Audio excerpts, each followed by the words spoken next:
na yung first 2 weeks niya, nagdala siya ng mga tao na puro negative, isa ako doon. Isa siya doon. Pero, believe mo, dahil sa resulta niya, di mo in 6 months, he earned his first million, taga-nataranta rin ako. Kaya sumama na rin ako eh. Kinakabahan na nga ako eh. Ay, makakasama ko. Masasama ka. Alam mo, I'm so excited. I just invited. I'm about to lose control and I think I like it.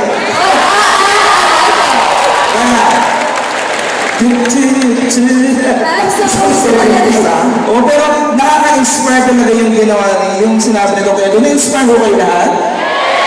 Ang sarap pakinggan nun, no? Yung from, yun nga, mga negative, tapos hindi na siya tutulog, hindi na siya nakakasama sa pamilya, events, sa mga ganyan.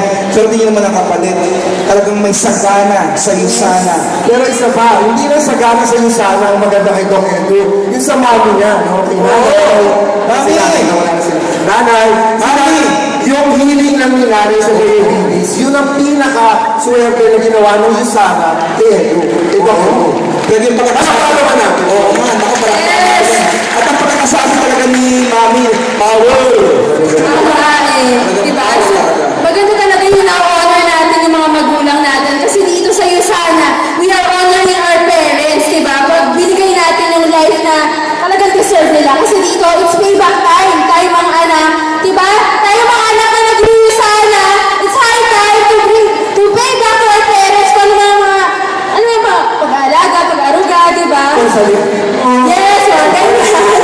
Lash on, mga ganyan. Mga ganyan. Pero yung life na truly amazing. Yes. Okay. Ay, di ba meron kang pa-contest na gagawin? Ay, oo. Nako, para mas lalo natin makita talaga at maintindihan talaga natin na tayo talaga ay alive na alive ngayon. Alive na alive pa ba tayo? Alive na alive pa ba?